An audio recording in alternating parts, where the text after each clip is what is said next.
Hello there.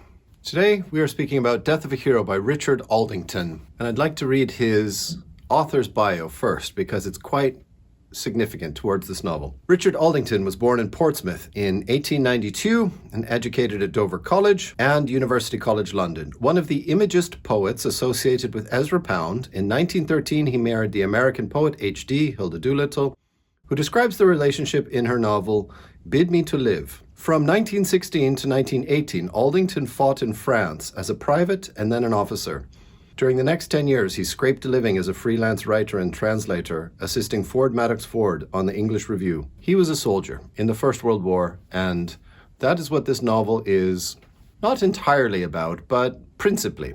As far as I'm concerned, it's a novel about the First World War. And now let me read you the first paragraph. The casualty lists went on appearing for a long time after the armistice, last spasms of Europe's severed arteries. Of course, nobody much bothered to read the lists. Why should they? The living must protect themselves from the dead, especially the intrusive dead.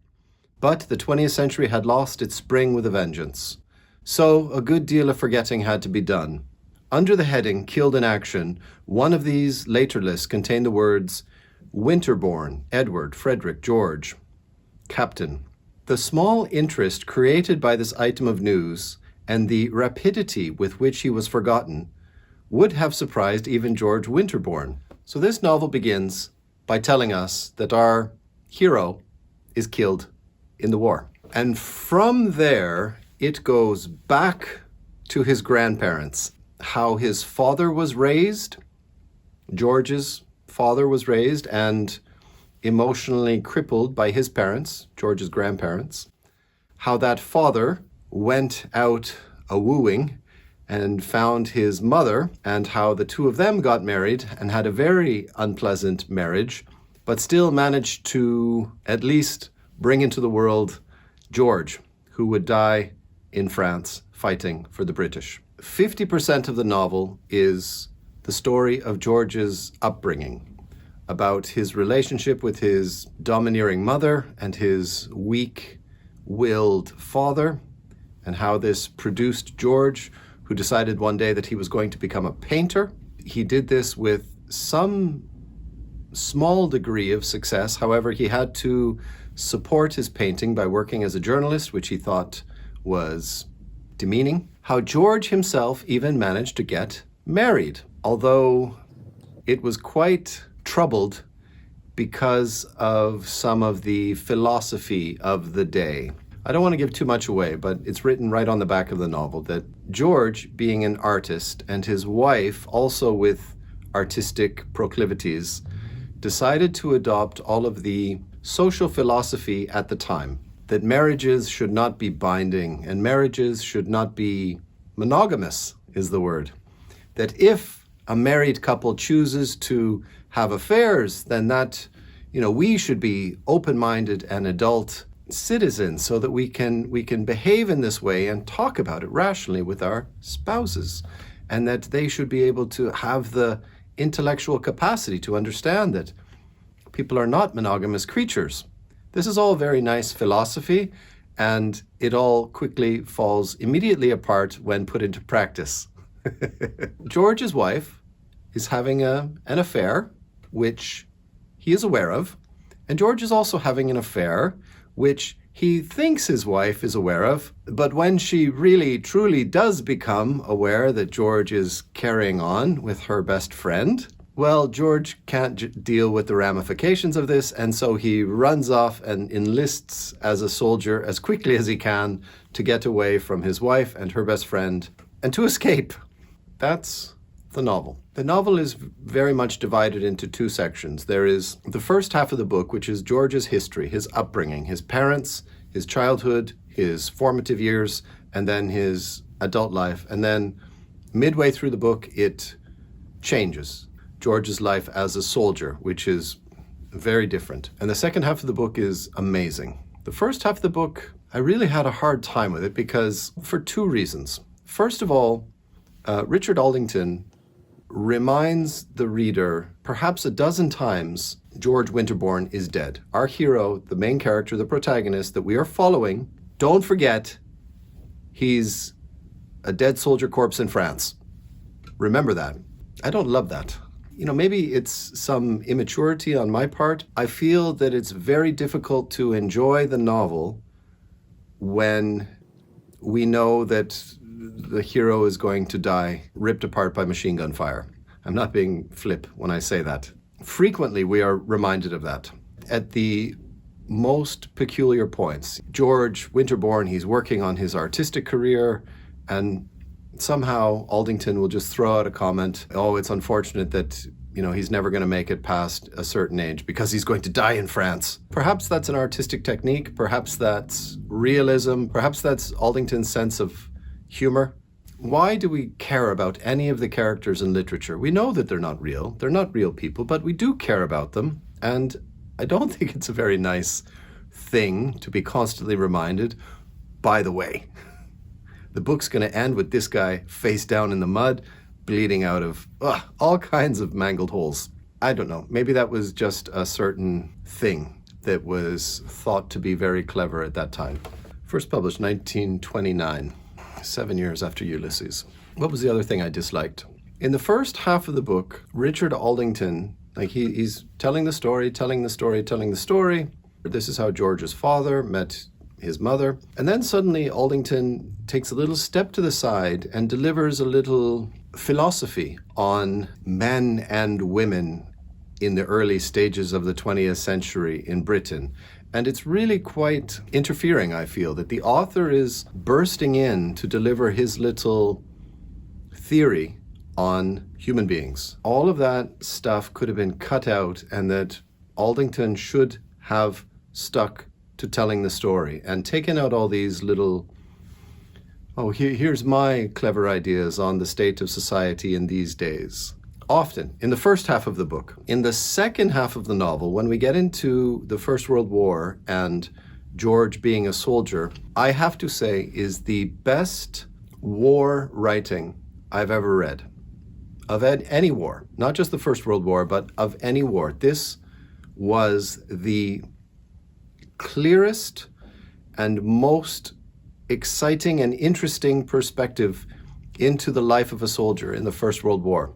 I loved the second half of the novel, even though it was really quite harrowing. We care about this man. Of course, we are constantly reminded that he's going to die, but we still care about him. He feels guilt over what happened to his marriage, but he wants to do his duty as a British soldier. One of the things that I just cannot get over in the First World War, especially for the British troops, like the lowest level privates were expected to shave every day, which is remarkable to me because I can't be bothered to shave every day, as I'm sure you've noticed. And there were no showers. They had a little wash basin, which they were expected to use for all of their hygienic cleansing. And in several of the novels I've read about the First World War, it was always a question of where to get warm water from. And I've read it in many different books that a soldier always had to try to make friends with the guys in the kitchen because they could go to the cooks to get some hot water for shaving and bathing. And if they weren't popular, well, I'll read you this one bit because there's so much that's really very vague and mysterious to me about the First World War. I know I shouldn't be too struck by the peculiarity, as it seems to me, of soldiers having to shave every day for appearance's sake, but that one always gets me. Not the rats, not the mud, not the gas, not the fleas and the lice that are constantly infesting their clothes. All of that, I can nod my head and say, yes, I understand that. But not the shaving every day. That blows my mind. Let me read you this. This is from the second half of the book. Through the broken roof of his billet, Winterbourne could see the frosty glitter of stars and the white rime. In the morning when he awoke, he found his breath frozen on the blanket. The boots beside him froze hard, and it was an agony to struggle into them. The bread in his haversack froze greyly, and the taste of frozen bread is horrid. Little spikes of ice formed in the cheese. The tins of jam froze and had to be thawed before they could be eaten. The bully beef froze in the tins and came out like chunks of reddish ice. Washing was a torment. They had 3 tubs of water between about 40 of them each day. With this, they shaved and washed, about 10 or 15 to a tub. Since Winterbourne was a latecomer to the battalion, he had to wait until the others had finished. The water was cold and utterly filthy. He plunged his dirty hands into it with disgust and shut his eyes when he washed his face. This humiliation, too, he accepted. There's so many wonderful little episodes like that you know came out of Richard Aldington's first-hand experience of what it was like to be a soldier. And one of the most remarkable things in the novel is there's the constant freezing cold. There is the constant dread of not so much being shot, but having a bomb dropped on you. There's the gas attacks that they always have to be prepared for. The mud and the trudging through this thick mud was sucking your boots into the earth. There are the rats and the lice and just the constant dropping of bombs. Like, they even quickly get used to the machine gun fire, and that doesn't trouble them too much because they know that they just don't stand up. However, the bomb dropping is something that really hurts them mentally. They can't mentally tolerate being bombarded. The sanity breaks down. This is an intellectual man. He's an artist and he's a bit of a philosopher. He was a London journalist. Like, this young man had some brains and some talent, and he feels it all being degraded and taken away from him under the pressures of the war. All he has left by the end of the novel is his instinct to survive. There's one very sad scene towards the end of the book where he's reading a newspaper from London and he realizes that it's not making sense to him. Like, he can't understand what is written in the newspaper because he's become such a soldier. Like, none of these people or these situations make any impression on him. Like, he can't care about this because being a soldier is his entire world. Like, he's lost half of his mind because his whole world is just survival. So he's a regular soldier, he's a private, but then eventually he becomes promoted to an officer, and so he has to leave the front line and he has to go back to England for training, officers training, and this will take a few months. And when he goes back to London, he meets his wife and his, girlfriend on the side, but he can't talk to them. And they can't talk to him. They think that he's just become some stupid barbarian soldier. Like, he's lost all of his artistic personality. He doesn't seem to care about anything, like what's happening in society, and he doesn't care what's happening in society. He meets his old friends from his journalism days and they talk briefly, but they very quickly realize that they can't talk to George anymore, that he's mentally shut down. Like, he's not the same man that they knew him to be. And they abandon him because he's going to go back to the front line and fight in France. So they kind of give him up and they say, oh, isn't it a shame what happened to him? How being a soldier really brutalized him. So the first half of the book I wasn't too crazy about because of all of these little Richard Aldington, like, oh, and this is the way people used to be in those times, and it was because of this and because of this. Many times I felt Aldington was inserting himself into the narrative. But the second half of the book, when they get to the First World War, absolutely wonderful. Like, of all the war books that I've read, it feels like I'm getting a real education in what it was like to be a soldier at this time. I think the only novel that comes close to this one would be The Naked and the Dead by Norman Mailer. That was quite good.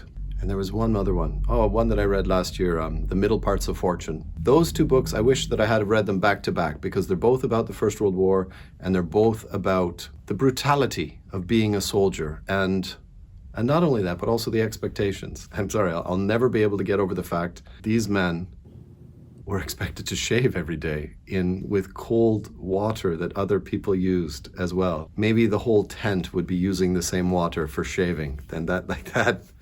I know.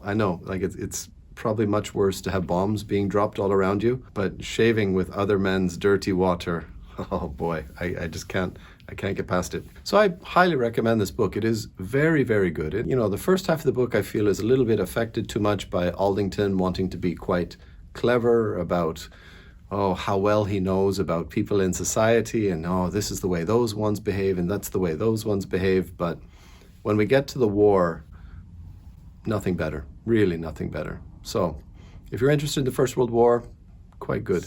I hope you will give this book a try. Maybe it's better for October, November time of year, but I just finished reading it a couple of weeks ago and I loved it. Okay, thanks for watching. Please like and subscribe and take care.